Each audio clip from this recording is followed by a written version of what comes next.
Share schemes have become an important component of corporate South Africa. Developed to give black employees a form of ownership of the companies they work for, they're also a route to financial freedom. But there have been problems with companies honouring the scope of their schemes. Employers often don't get their dividends, and that's the allegation that's being made against chemicals and mining company AECI. Workers affiliated to unions Giwusa, Sebei and SACU today marched to AECI headquarters with a memorandum detailing the company's alleged failure to meet share scheme commitments. I'm joined now by Mametlwe Sebei, president of Giwusa, which is the General Industries Workers Union of South Africa. Good evening, Mr. Sebei. I wonder if you could just explain to us what exactly is at issue here. What do you believe AECI has failed to do in terms of their share commitments to you? Well, Sally, in 2012, the AECI set up an employee share trust scheme that was supposed to basically allow workers to own a part of the company, and in that they're expected to share in the profits of that company. Now 10 years down the line, they are told actually that scheme is worth nothing, and workers are neither going to be compensated by virtue or in terms of the ordinary shares, or they're going to be compensated by virtue of any payout. Basically, they're just told that the past 10 years of so-called black economic empowerment ownership that included worker ownership of the company has come to nothing. All the while they were being dangled with the promise of this ownership, with the promise of the share in the profits. And of course, their names were used to secure the contracts with the mining companies on the basis that this company is BEE compliant because it has a black worker ownership in it. So what are the reasons, if any, that AECI is giving for saying that the scheme doesn't have any value? What are they saying to you? And that is what is all the more strange, because this is a company that actually has been making profit. That in the past 6 months, for instance, they have increased their revenue by 15.5 billion. I mean, that was the revenue actually, and the profit was at 606 million. That is 8% up, and their share value has increased by over 27%. So it is the value of the shares that are supposed to be in this scheme that they are saying are worthless, and that is all the more reason that we say, well, this scheme, whichever way that it was designed, it was politically fraudulent to dupe workers into believing that as a substitute for a decent conditions of employment, including decent wages, including decent benefits, they can actually share into a profit, and by so doing share in the in the products of their labor, their toil and sweat.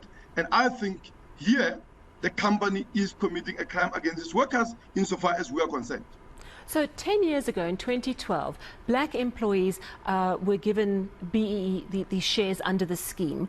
Now, 10 years later, you're told they're worth nothing. You're saying that the company's ordinary shares have increased in value in that time. What was the promise made right at the beginning? Was there a promise that ultimately these shares would be converted to typical shares? Were there any sort of baseline guarantees of returns? I mean, the ownership of any company invests in the owner or a shareholder the right to share in the profit is one of the most essential and defining features of the shareholding of the company. If you are going to be a shareholder and you don't share in the profits, that shareholding is meaningless. And especially in a situation wherein the workers are actually deprived of any control and participation in the decision making in terms of the management of the company, but they are said to own. And insofar as this ownership, control, and the management by other more cooperate, shareholders of the company means their exploitation, that exploitation will be compensated through the shareholding. Now, I must be very clear about it. We ourselves, as trade unions, are never really convinced about the schemes. One of these that these are fraudulent devices of the company to try and dupe workers into believing that as a substitute for a decent wages, they can share in their own in the products, and therefore the outcome of their own exploitation, which is what really a profit is about. Profit is unpaid labor of the workers that is taken by the shareholders of companies that are parasites, and here workers will be lied to believing that they can share in the product of that exploitation, and that exploitation will actually yield dividend. And we are seeing here that they are told 10 years into the scheme that all of that came to nothing. They are not going to be compensated, and they've never received any profit. And it's interesting. Talk to me about what's happened to shareholders within this scheme who've perhaps passed away. Have dividends ever been paid out to their next of kin, for example? No, they've not. The workers have not been receiving anything from the scheme. And the understanding was that, well, it means the wealth is accumulating, the value is growing, all that. I mean, just as for instance, when you have shares in the provident scheme, I think that's how most of the workers understood that the scheme actually operates.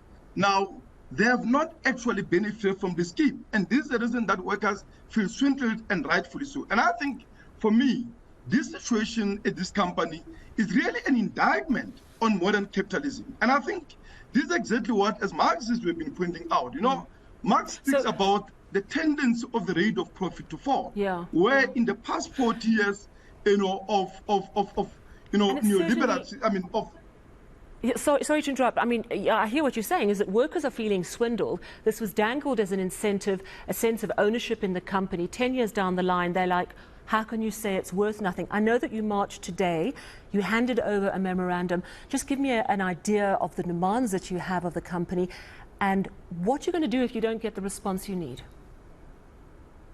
Well, our demand is that workers must be compensated with what is really a fair value of what the shares would actually have worth. But for swindling, which we think has happened here, we are saying that that's the only way that you can be able to make sure that there is redress.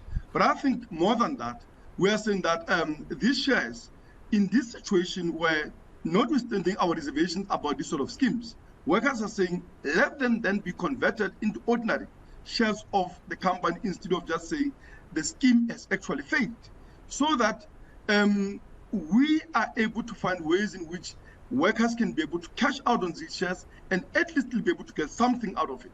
Other than that, we are saying that it is higher time that we discuss how then do we make redress in terms of ensuring that the conditions of these workers actually are meaningfully improved without all of the deceptions, lies, and all of these fraudulent schemes.